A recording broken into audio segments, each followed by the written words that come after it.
At the end of this presentation, viewers will be able to discover the learning cone, know the purpose of cone of experience, understand the value of TPAC. Fourth is to distinguish the components of TPAC. Next is to understand why ZMR is important in education. And lastly is to distinguish the various Bloom's taxonomy categories. Good day everyone, I am Charmaine B. Porcharcos and I'm going to discuss all about Dale's cone of experience. The cone is a visual analogy, and like all analogies, it does not bear an exact and detailed relationship to the complex elements it represents. The elements of the cone of experience are the two M's of instruction, namely the media and the material. It guides the teachers in choosing the kind of instructional materials in teaching. So, unsa man ang cone of experience? So, it is first introduced in Dale's 1946 book, An Audio-Visual Methods in Teaching. So, it is designed to show the progression of learning experiences from the concrete to abstract.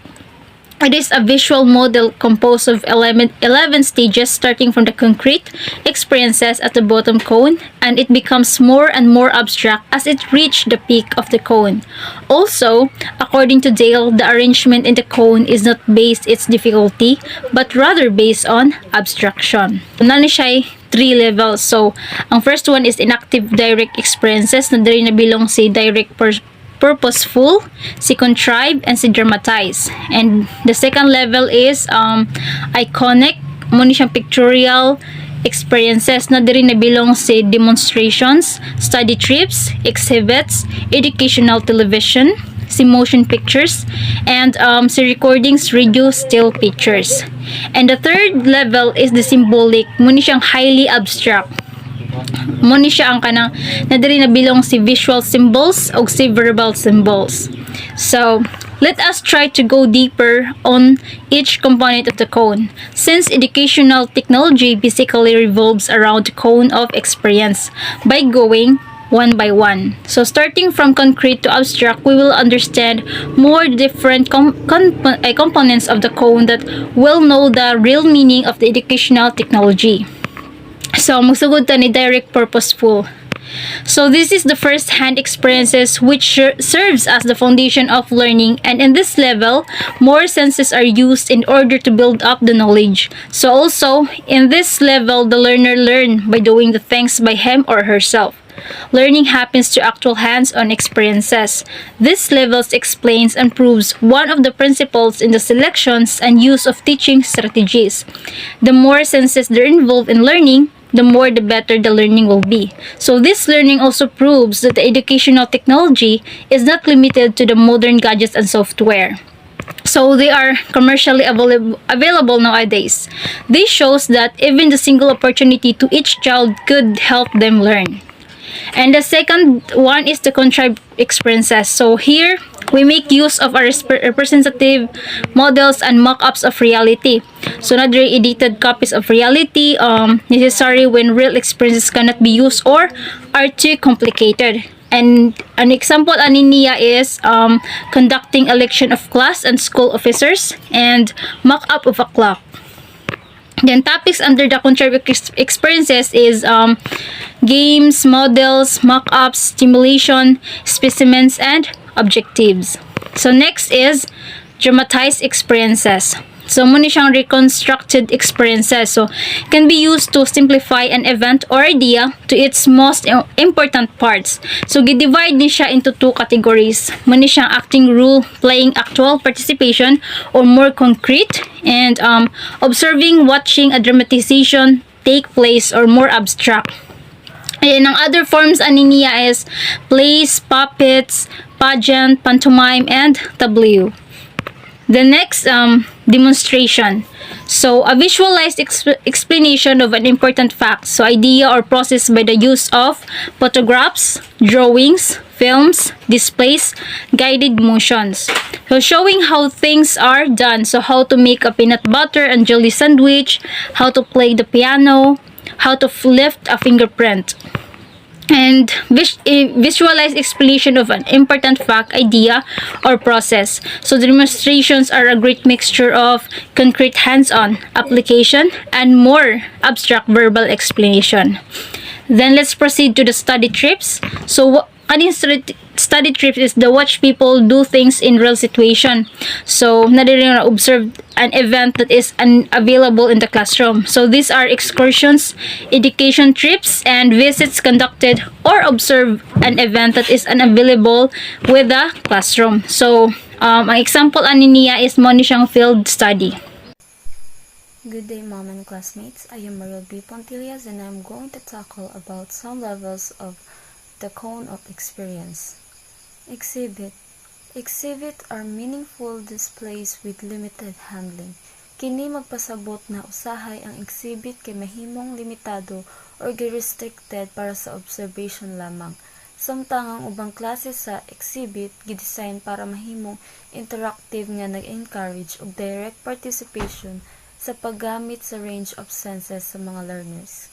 Galleries and museums are example of exhibits. Kay kini naghatag sa mga learners og opportunity para ma-expose ang ilang kaugalingon sa mga material nga pang-edukasyon, mga imbensyon ug daghang pa. Educational television. Makahatag ni siya og dayon nga mga events sa nahitabo around the world. Muhatag sad ni siya og klaro nga understanding sa mga event nga nahitabo bisan pa kung wala ka dito sa aktwal nga lugar. Motion pictures. Gigamit ni siya sa pag-slow down ug paspas nga mga proseso. Gigamit sad ni siya para viewing, seeing and hearing experience ug maka-recreate og mga events nga adunay simplistic nga drama nga bisan ang hinay nga mga estudyante makasabot. In recent publication, gi-combine ning motion pictures ug educational television sa parehas nga level as they are similar mediums. Recording, radio still pictures can often be understood sa mga dili makabasa, mga kulang sa auditory dimension. Makatabang ni sa mga estudyante nga dili makadil sa motion or pace sa real event or sa television. Ug usa ni siya ka visual or auditory device nga pwede gamiton sa usa ka individual or sa grupo. Ang example ani niya kay magazine, maminaw og mga old radio broadcasting ug paminaw og music. Visual symbols. Ang mga topic nga under sa visual symbols kay drawing, cartoons, posters, diagrams, charts, graphs, strip drawings, and maps. Gigamit ni para sa pagtabang sa paghimo sa mga concepts masayon alang sa atong utok nga masabtan ug i-interpret ang mga concepts. Verbal symbols. Ang verbal symbols kay abstract nga walay physical nga pagkapareha sa mga butang o ideya nga ilang gibarugan. In fact, kini nga verbal nga mga simbolo wala maghatag og visual nga representasyon o mga timailhan sa ilang kahulugan. Ang sinulat ng mga pulong na nahisakop niini nga kategorya kini mahimong pulong alang sa concrete object, ideya, scientific principle ug formulas. Good day everyone, Queenie Rose and I were going to report our assigned topic which is the TEPAC model. First, ato sa ilailahon kung unsa ni ang TEPAC. So T stands for technological knowledge, technology content knowledge, or the knowledge about using technology. P stands for pedagogical knowledge, pedagogical content knowledge, or the knowledge about the science, theory, and art of teaching. So A stands for and, C stands for content knowledge, or subjects, skills, and strategy. And the last one is key. So key stands for knowledge. So, what is TEPAC model? So TEPAC, it highlights the kinds of knowledge required by the teachers for the effective integration of technology in the classroom. So, ining TEPAC is nag-record ni siya sa kanang knowledge sa mga maestra nga kanang epektibo gani ang integration niya nga magamit sila og kanang technology. Ug para sa effective gid siya ang integration nga kanang technology sa classroom nga gamiton na sa mga teachers. What is the purpose of TEPAC model? So, unsa magbi purpose aning TEPAC model? Ang purpose aning TEPAC model mao ni siya nga theory nga na-develop to explain the set of knowledge that teachers need to teach their students a subject, teach effectively, and use technology. And why TEPAC model is important to the students? It is important for the students Or for us, nga naay tipak model, it's because it has the effectiveness of the delivery of the lesson with technology integration, and it is an ideal application in all aspects of learning, which are all important in the teaching and learning process. There are 7 components of TPAC. These are technology knowledge, content knowledge, pedagogical knowledge, pedagogical content knowledge, technological content knowledge, technological pedagogical knowledge, technological pedagogical content knowledge. Technology knowledge. Technology knowledge refers to the knowledge about various technologies, ranging from low-tech technologies such as pencil and paper to digital technologies such as desktop computer, internet connection, laptop, monitor for projection television, printer, projector, scanner, speaker, tablet, and etc. Content knowledge. Content knowledge is the knowledge about actual subject matter that is to be learned or taught. Teachers must know about the content they are going to teach and how the nature of knowledge is different for various content areas. Next is the pedagogical knowledge. Pedagogical knowledge refers to the methods and processes of teaching and includes knowledge in classroom management, assessment, lesson plan development, and student learning. Pedagogical content knowledge. Pedagogical content knowledge refers to the content knowledge that deals with the teaching process. Pedagogical content knowledge is different for various content areas, as it blends both content and pedagogy, with the goal being to develop better teaching practices in the content areas. Technological content knowledge. Technological content knowledge refers to the knowledge of how technology can create new representations for a specific content. It suggests that teachers understand that by using a specific technology, they can change the way learners practice and understand concepts in a specific content area. Technological pedagogical knowledge. Technological pedagogical knowledge refers to the knowledge of how various technologies can be used in teaching and to understand that using technology may change the way teachers teach. Is the technological pedagogical content knowledge. Technological pedagogical content knowledge refers to the knowledge required by teaching for integrating technology into their teaching in any content area. Teachers have an intuitive understanding of the complex interplay between the 3 basic components of knowledge, Siki, Piki, Tiki, by teaching content using appropriate pedagogical method and technologies. Good day everyone. Today I am going to report the SAMR model. So the SAMR model is a framework created by Dr. Ruben Puentedora that categorizes 4 different degrees of classroom technology integration. So the letter SAMR stand for substitution, augmentation, modification, and redefinition. So who is Dr. Ruben Puentedora? So Dr. Ruben Puentedora is the founder and the president of Hephasus, a consulting practice based in Western Massachusetts, focusing on transformative applications of information technologies to education. So, substitution and augmentations are considered enhancement steps, so while modification and redefinition are transformation steps. So think of the difference between seasoning an old family recipe or the enhancement and creating entirely new original dish or the transformation. So first we have the substitution. So computer technology is used to perform the same task was done before the use of computers. So the example for substitution is students print out worksheet, finish it, and pass it. So next we have augmentation. So computer technology offers an effective tool to perform common tasks. So example of this is students take a quiz using Google Form instead of using pencil and paper. And then we have the modification. So this is the first step over the line between enhancing the traditional goings on of the classroom and transforming the classroom. So common classroom tasks are being accomplished through the use of computer technology. So the example for modification is students are asked to write an essay around the theme, and this, I believed, an audio recording of the essay is made along with an original musical soundtrack.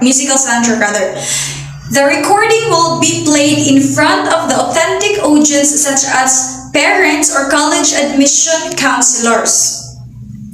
Then, lastly, we have the redefinition. So computer technology allows for new tasks that were previously inconceivable. So the example for redefinition is a classroom is asked to create a documentary video answering an essential question related to important concepts. So teams of students take on different subtopics and collaborate to create one final product. Teams are expected to contact outside sources for the information. So that would be all for my report, and thank you. Good morning. I do hope you all have a great day today, because another day is of course another learning. Let us all listen as we are going to introduce the Bloom's digital taxonomy. But before that, here's our objectives. First, we will know the welcome or the introduction of Bloom's digital taxonomy, including the traditional Bloom's, also the model of the new digital Bloom's taxonomy, as we are going to demonstrate it. And we will know some examples of digital Bloom activities. And for us to be able to understand what is Bloom's taxonomy, let us read the definition and try to comprehend it. So based in the description here, the Bloom's taxonomy together with the revised taxonomy is essential. Why?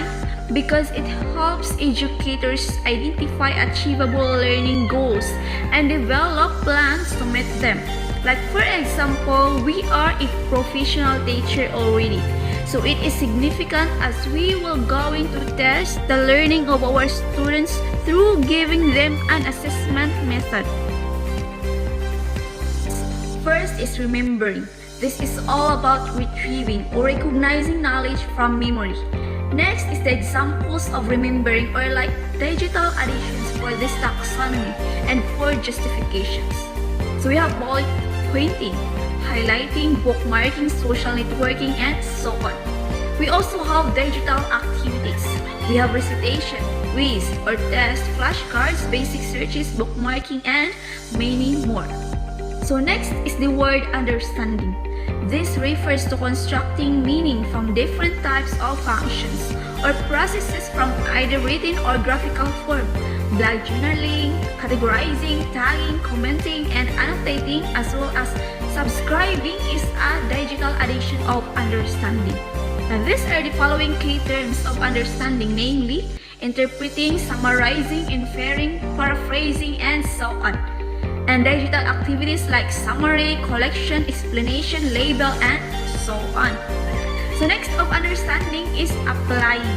This refers to situations wherein learned materials are used through products like models, presentations, or simulation. And to better understand, we have here a digital additions for applying. We have running, operating, uploading, and sharing, and as well as editing. So these are the key terms for applying that we might familiarize. Implementing, carrying out, using, executing, and so on. And after the digital addition and justifications is the digital activities for applying. And we have here illustration, simulation, and many more. So Mrs. Herrera already discussed about the lower order thinking skills in digital Bloom's taxonomy, and I am Trishami Montalban, and I am going to discuss about the higher order thinking skills in digital Bloom's taxonomy, and I am going to continue the discussion. So what is analyzing? So analyzing is breaking materials or concepts into parts, determining how the parts relate or interrelate to one another for the overall structure or the purpose. So ang kani siyang analyzing analyzing is dapat din nato siyang bahin-bahinon o dapat makahibaw ta if unsay ilay connections sa usa or it is the mental actions that includes differentiating, organizing, attributing, as well as being able to distinguish between components. So dapat ta makahibaw if unsay ilang kalahian. So it has also key terms and new verbs na makaingon ta ay kani siya analyzing siya, and these are the comparing, organizing, deconstructing, attributing, outlining, finding, structuring, integrating, mashing, linking, and mind mapping.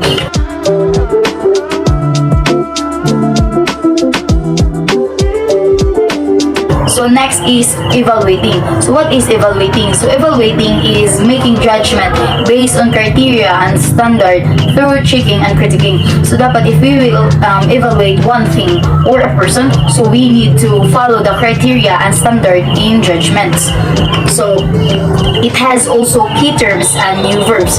These are the checking, hypothesizing, critiquing, experimenting, judging, testing, detecting, monitoring, blog or vlog, commenting, reviewing, posting, moderating, collaborating, networking, and reflecting, and lastly is evaluating.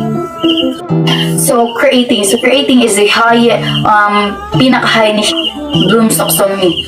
And creating is putting the elements together to form a new coherent or functional whole, reorganizing elements into a new pattern or structure through generating, planning, or producing. So we will put the elements together to form a coherent or a functional whole in creating. So when can we say that it is creating? So it has also keywords and new verbs. Now these are the designing, constructing, planning, producing, inventing, devising, making, programming, filming, animating, blogging, video blogging, mixing, remixing, creating, or building.